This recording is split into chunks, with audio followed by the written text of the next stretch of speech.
So obviously we received word yesterday that the Bulls and Nikola Vucevic have agreed to a 3-year extension worth $60 million. I put out a video discussing my thoughts on it briefly after the news broke, and I said I would have a more detailed video explaining some of the ramifications of this as it relates to the Bulls cap sheet, how much wiggle room they're going to have when it comes to approaching the luxury tax line, and also what it means for the Bulls going forward both into this upcoming season and beyond. And that's what we'll be talking about in this video. So what's going on, everyone? You're listening to Bulls Central here. Hope you're all doing well.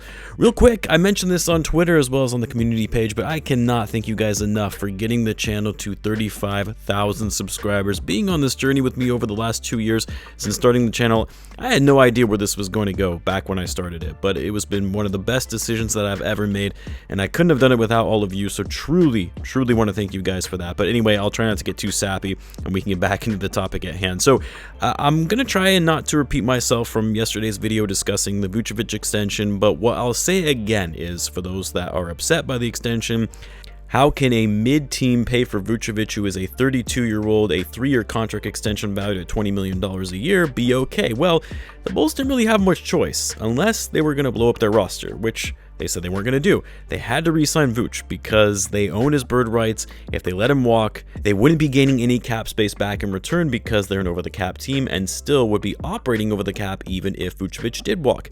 They would not have been able to find a replacement for him for a player of similar caliber. And while yes, I get that Vucevic hasn't been the player we expected him in terms of the all-star that he was in Orlando, a player they used 2 first-round picks to get and Wendell Carter Jr., but at the same time, that's also not Vucevic's fault. He still played well, been one of the better centers in the NBA, top in the league in double-doubles, played all 82 games, an elite rebounder, great passer for a big man. He's still a solid, productive player. And when you factor in the salary cap increasing 10% year on year and how $20 million is the new $15 million from just a couple of seasons ago, there is no question that's fair value for Vucevic relative to his production and being a starting center in the NBA. Now, as I said in that video, we still don't know, at the time of this recording anyway, whether that 3rd year or really the whole 3 years is fully guaranteed or not. If there's a team option on the final year, we don't know yet. Having those 3 years fully guaranteed is not ideal if that is the case, but at the same time, Vucevic has been one of the most durable bigs in the league, and $20 million 3 years from now could almost be close to the mid-level exception. And you have to think this could still be a very tradable contract down the line should the Bulls need to pivot. Again, extend him so you don't lose him for nothing, and you can trade him later on to get something in return for him, especially when it's not an overpriced contract. Now, putting the extension itself aside and whether Vucevic was worth that contract, how does this affect the Bulls' overall cap situation, or really lack thereof? I've had a lot of people ask me, how does this actually impact the Bulls' ability to sign other free agents, whether it be their own, guys like Coby or Io, or other free agents off the market around the NBA? Well, as I'm sure most of you are aware, with the new CBA and the increase in the overall salary cap and the luxury tax threshold, the salary cap going into this upcoming season is set to be $136 million, with the luxury tax line at $165 million. The luxury tax line is more important to take note of because the Bulls are already over the cap, with their current guaranteed salaries going into next season. The luxury tax, well, for those that don't know, the Bulls have historically not paid the luxury tax. In fact, they've only done it once in their franchise history. When people say the Bulls ownership is cheap, this is what they mean. You've got one of the biggest markets in the NBA, one of the most profitable brands in the world because of what Michael Jordan built, raking in revenue year after year, and the owners refuse to pay the luxury tax. A few $1 million to actually be a good and competitive team. A drop in the bucket compared to the billions of dollars the franchise generates. But ranting about the cheap ownership aside, that $165 million is what you need to know as sort of the Bulls' limit, if you will. That is their personal cap. It's the max they're going to be able to spend going into the season. Now, there is this wonderful Excel sheet that was put together by Will the Goat Gottlieb. Shout out to Will. I believe others have put similar sheets together to help us understand how the Bulls cap situation breaks down. But as you can see, based on the current guaranteed deals as well as the assumptions on salaries for players like Coby, Io, and Julian Phillips, the Bulls' total spend for this upcoming season is at $155 million or around there, leaving a little under $10 $10 million below the tax line for the Bulls to be able to spend to fill out 4 remaining roster spots. Now, to be clear, a couple of assumptions are being made here. One, we don't know if Vucevic's contract of $60 million is going to be front-loaded or back-loaded. Usually, NBA contracts are back-loaded where their salaries are lower to start in their contract and then they scale up over time. But sometimes they go down. Vucevic's last contract that he got from the Magic of 4 years, $100 million, was actually front-loaded and decreased with every passing year. But assuming that it's back-loaded, that figure could be less for Vooch to start. Could be something in the range of 18.5 million or 19 million. We don't know what that's going to look like yet. But even that slight decrease helps the Bulls and their cap situation. Another assumption being made, Coby White getting $14 million. I personally think that's kind of high.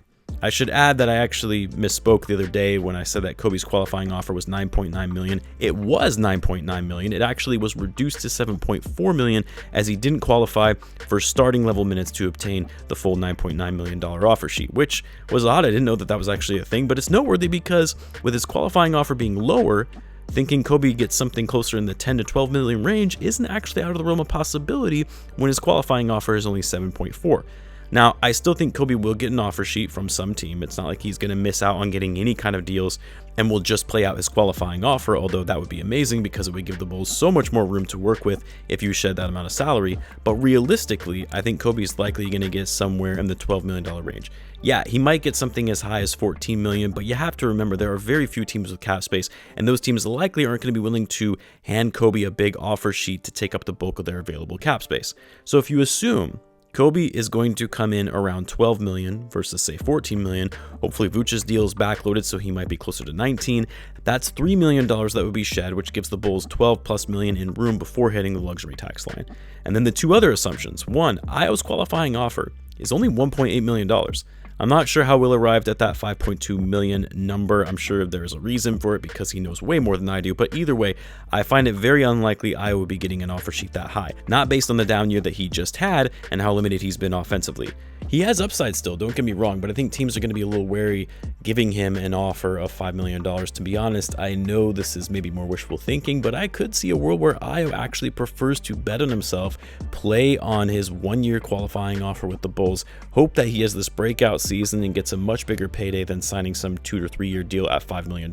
It's also possible he doesn't receive any offer sheets and he's forced to play on the Bulls qualifying offer, but either way, that 5.2 million I think is also a high assumption. Let's say for argument's sake it's closer to 3 million. That adds another 2 million in space, giving the Bulls between 14 and 15 million in, we'll call it luxury tax space because it's not cap space. Bulls are already over the cap. And then finally, this also assumes Drummond picks up his player option of $3.6 million, which is very possible by the time you're listening to this that it's already been announced, as today is the deadline for Drummond to exercise or decline that option.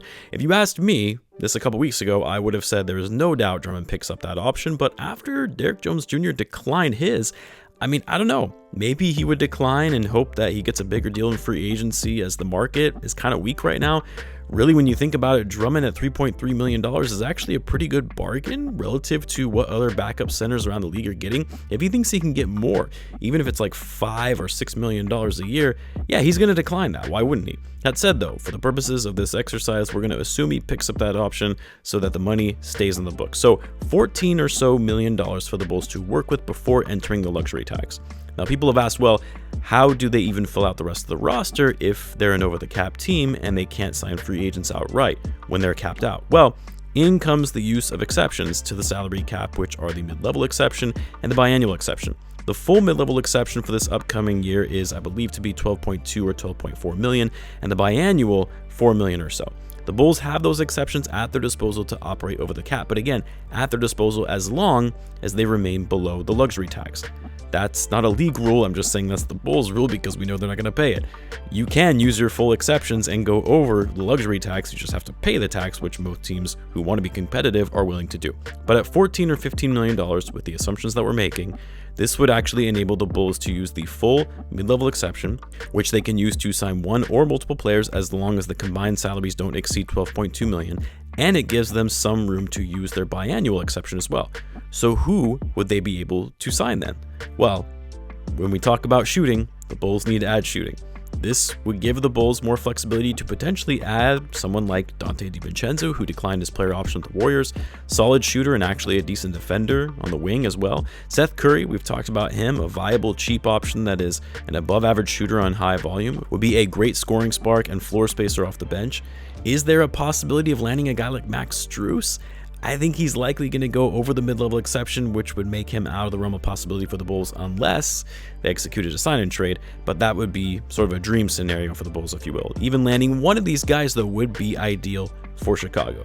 Bulls need sharpshooters who aren't afraid to take threes and take threes at a high rate, and who can draw defenses away from DeRozan and Lavine.